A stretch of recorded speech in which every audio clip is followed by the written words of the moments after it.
Hello student, welcome back to my YouTube channel.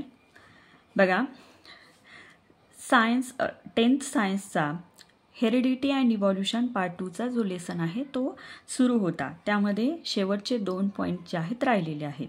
त्यामध्ये बघा, speciation हा एक छोटा पॉईंट्स आहे आणि ह्युमन इव्हॉल्युशन जो की शेवटचा पॉईंट्स आहे. तर स्पेशिएशन म्हणजे काय? Formation of new species of plants and animal is the effect of evolution. Speciation म्हणजे काय आहे?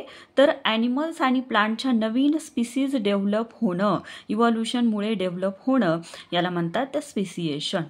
नवीन species of plants and animal ज्या आहेत इफेक्ट ऑफ इव्हॉल्युशनमुळे तयार होतात त्याला म्हणतात स्पेशिएशन. आता स्पीसीज म्हणजे काय? नवीन ज्या स्पीसीज तयार होतात त्या स्पीसीज कशाला म्हणायचं?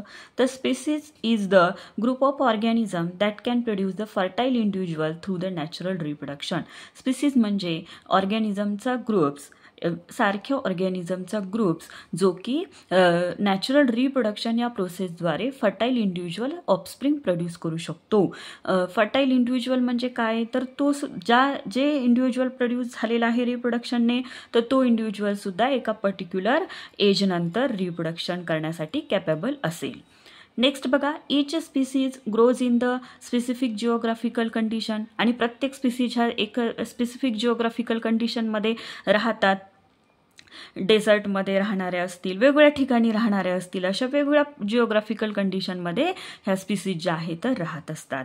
There food habitat reproductive ability period is the different. मग प्रत्येक स्पीसीजचं जे फूड आहे, फूड घेण्याची जी पद्धत आहे, हॅबिटॅट म्हणजे त्यांच्या राहण्याचं जे ठिकाण आहे, अँड रिप्रोडक्टिव्ह ॲबिलिटी हे त्यांचं जे आहे डिफरंट असतं. However genetic variation is responsible for formation of the new species. आता या नवीन स्पीसीज का तयार होत असतात? ते इव्हॉल्युशनमुळे तयार होतात. त्याला आणखीन सुद्धा दुसरे कारणं आहेत, जसे की जेनेटिक व्हेरिएशन म्हणजे जीनमध्ये म्युटेशन झाल्यामुळे सुद्धा नवीन कॅरेक्टर डेव्हलप होऊन त्या नवीन स्पीसीज डेव्हलप होऊ शकतात. किंवा बिसाइड द जिओग्राफिकल किंवा reproductive changes are also responsible for the new species formation म्हणजे स्पेशिएशन फॉर्मेशन.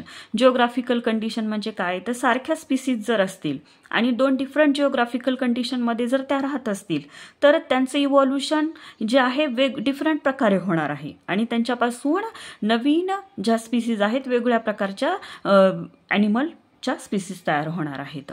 जिओग्राफिकल कंडिशनमध्ये जर सारख्या करंट पोझिशनमध्ये जे सारख्या स्पीसीज आहेत, एक सेम सारखी स्पीसीज आहे आणि जर ती 2 डिफरंट जिओग्राफिकल कंडिशनमध्ये त्यांचे काही मेंबर एका जिओग्राफिकल कंडिशनमध्ये राहतात, काही मेंबर दुसऱ्या जिओग्राफिकल कंडिशनमध्ये राहतात, मग त्यांच्यामध्ये इव्हॉल्युशन होऊन नंतर त्यांच्यापासून वेगवेगळ्या प्रकारच्या स्पीसीज तयार होतील, सारख्याच प्रकारच्या नाही.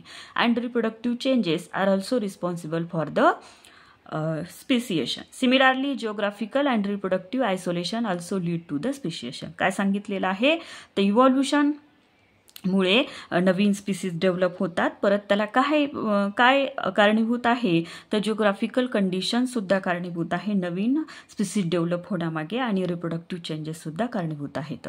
अशा पद्धतीने हे स्पेशिएशन आहे.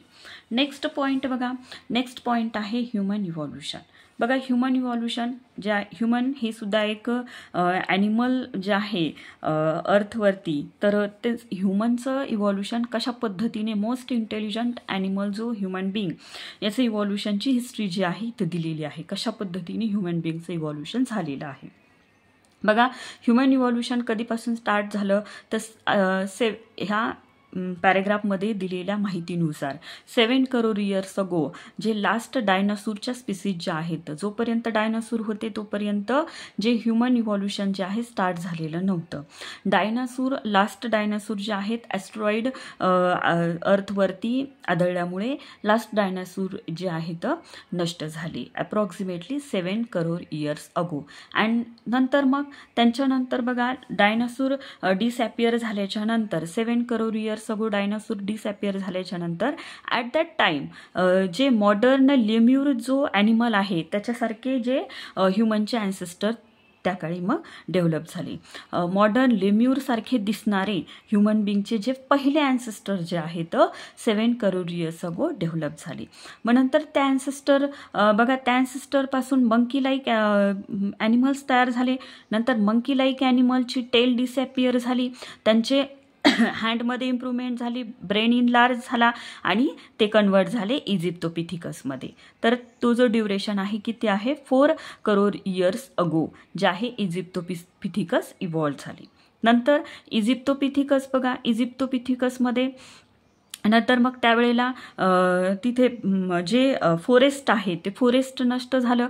फॉरेस्ट नष्ट झाल्यामुळे ह्या ॲनिमलला खाली ग्राउंडवरती म्हणजे राहण्याची वेळ आली आणि त्यावेळेला ते मोठमोठ्या ग्रासेसमध्ये जे आहे राहत होते आणि ग्रासेसमध्ये राहताना त्यांचे जे एनिमी आहेत ते बघण्यासाठी त्यांचे जे म्हणजे त्यांची पोझिशन ते चेंज करत होते आणि त्यामुळे त्यांच्या बॉडीमध्ये चेंजेस झाले. जसं की त्यांचे हँड जे आहेत त्यांना त्यांच्या इतर कामांसाठी हँड जे आहेत कामी येऊ लागले, त्यांच्या ब्रेन एनलार्ज झाला, पोझिशन थोडी इरेक्ट व्हायला लागली आणि त्यामुळे त्यांच्या पेल्विक गर्डल जे म्हणजे कमरेचे जे हाडं आहेत त्यांच्यामध्ये थोडी डेव्हलपमेंट झाली. मग ते आहेत बघा ड्रायोपिथिकस. आणि हे ड्रायोपिथिकस कधी होते तर 2.50 करोड इयर्स अगो जे आहेत हे ड्रायोपिथिकस होते. नेक्स्ट बघा, ड्रायोपिथिकसला common ancestors of the apes and human being असं म्हटलं जातं. कारण ड्रायोपिथिकसच्या काही जे मेंबर्स आहेत तर त्यांच्यापासून म्हणजे गोरिला, चिंपांजी यांच्या स्पीसीज तयार झाल्या आणि एक जो मेंबर्स आहे रामापिथिकसमध्ये त्याचे काही जे स्पीसीज आहेत तर ह्युमन इव्हॉल्युशनमध्ये कन्वर्ट झालेले आहेत. जसं की रामापिथिकस, ड्रायोपिथिकसपासून नंतर इव्हॉल्युशन होऊन रामापिथिकस तयार झाली. पण ड्रायोपिथिकसला कॉमन ॲन्सेस्टर म्हटलं जातं ह्युमन बिंग अँड एप्स. आणि ड्रायोपिथिकस हे मोस्ट एपसारखे दिसणारे होते आणि लेस ह्युमन बिंगसारखे दिसणारे होते. मग बघा काही स्पीसीज ज्या आहेत तर रामापिथिकसमध्ये कन्वर्ट झाल्या. रामापिथिकस जे आहे नंतर थोडीशी इरेक्ट पोझिशन यायला लागली, परत ब्रेनसुद्धा एनलार्ज व्हायला लागला आणि हे रामापिथिकस जे आहेत हे फर्स्ट ह्युमन लाईक ॲन्सेस्टर आहे. आत्तापर्यंत जे आपण बघितले हे लेम्यूरसारखे दिसणारे इजिप्तोपिथिकस, ड्रायोपिथिकस हे एपसारखे दिसणारे होते. But first human like animal जो आहे तो रामापिथिकस आहे. फर्स्ट ह्युमन लाईक ॲनिमल जो आहे तो आहे रामापिथिकस. आता हे रामापिथिकसचे जे फॉसिल्स आहेत आपल्या इंडियामध्ये सुद्धा सापडलेले आहेत. इंडियामध्ये सिवालिक माउंटेन रेंजेसमध्ये रामापिथिकसचे फॉसिल्स सापडले, त्यामुळे रामापिथिकसला सिवापिथिकस असं सुद्धा नाव आहे. रामापिथिकस कोणत्या ड्युरेशनमध्ये होते तर 1 करोड इयर्स अगो या ड्युरेशनमध्ये रामापिथिकस होते. नेक्स्ट रामापिथिकसमध्ये इव्हॉल्युशन होऊन ॲस्ट्रोलोपिथिकस तयार झाले.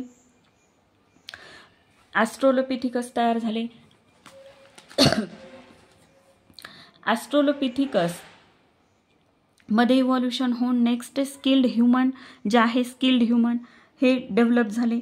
म्हणजे ब्रेन इथून पुढे ब्रेन म्हणजे कशा पद्धतीने चेंजेस होत गेले तर ब्रेन एनलार्ज होत गेला, परत पोझिशनसुद्धा इरेक्ट होत गेली.